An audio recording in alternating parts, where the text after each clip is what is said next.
It started on the 5th of December. Fog laid a blanket over the London area. The fog and smoke mixed together in a dark, yellow, choking mass. In London, the cold weather reaches its peak in winter. During this time, smog is more prevalent than usual. However, London was already famous for its smog due to the cold weather, so the people living there typically do not notice the usual increase in smog and continue with their daily activities. But after some time, the intensity of the smog begins to increase in a terrifying manner. Suddenly, the smog becomes so dense that the entire city of London is engulfed in darkness. The smog becomes so thick that people can no longer see their feet while walking. Traffic comes to a halt on all the streets of London. The smog is so dense that people begin to struggle with breathing. Panic spreads among the public, and people rush to hospitals.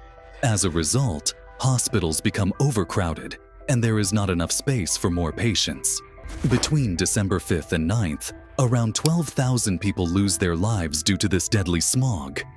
This event is known as the Great Smog of London. Friends, what was the reality of this smog? What were the reasons behind the creation of this deadly smog? Most importantly, what measures did the government take to prevent such a disaster from happening again in London? Let's find out in today's video. In the 16th century, London's population started growing rapidly. To combat the cold and for domestic use, there was a demand for firewood, which led to widespread deforestation.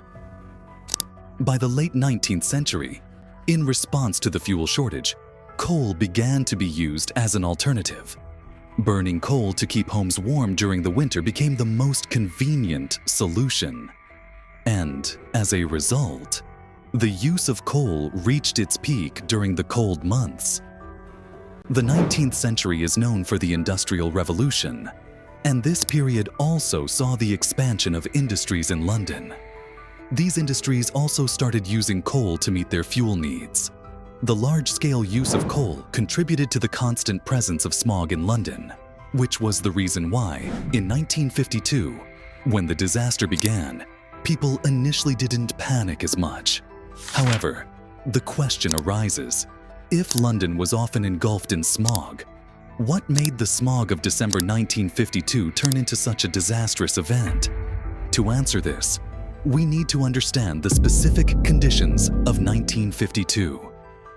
Firstly, it's important to know that the winter of 1952 was colder than usual, which led to an increase in the use of coal. Additionally, London was still repaying its debts from World War II, which led to the use of low-grade coal. This low-grade coal caused a higher emission of sulfur dioxide, SO2, into the atmosphere. However, the formation of the deadly smog wasn't just due to the increased SO2 emissions, but also due to another factor that triggered the disaster, an anticyclone. On December 4th, 1952, an anticyclone formed over London, creating a situation known as temperature inversion. In this situation, high atmospheric pressure traps the air over the city, causing pollution to get trapped in the atmosphere at a height of about 1,000 feet. This results in a denser smog, which gradually engulfs the entire city. The dense smog halts all traffic in London, except for underground trains. The smog even enters buildings, forcing movie theaters to close because the screens were no longer visible. Hospitals begin to run out of oxygen cylinders, leading to an increasing number of deaths. Many people who couldn't make it to the hospitals died in their homes. At the time, there was no central command system in London to track the actual number of casualties. However, 5 days later, on December 9th, 1952, when the disaster ended, the London administration reported that nearly 4,000 people had died. But 52 years later, in 2004, an investigation revealed that the actual number of deaths had risen to approximately 12,000. After this disaster, not only the UK government, but also the whole world began to take air pollution seriously. 4 years later, in 1956, the British government passed the Clean Air Act 1956.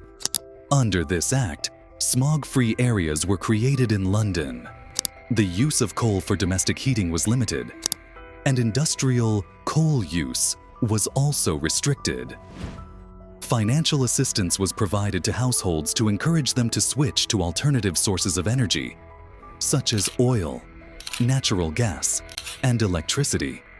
This 5-day disaster, which claimed the lives of nearly 12,000 people, not only had a devastating impact, but also made the world realize that if air pollution is not controlled in time, its future consequences could be even more dangerous.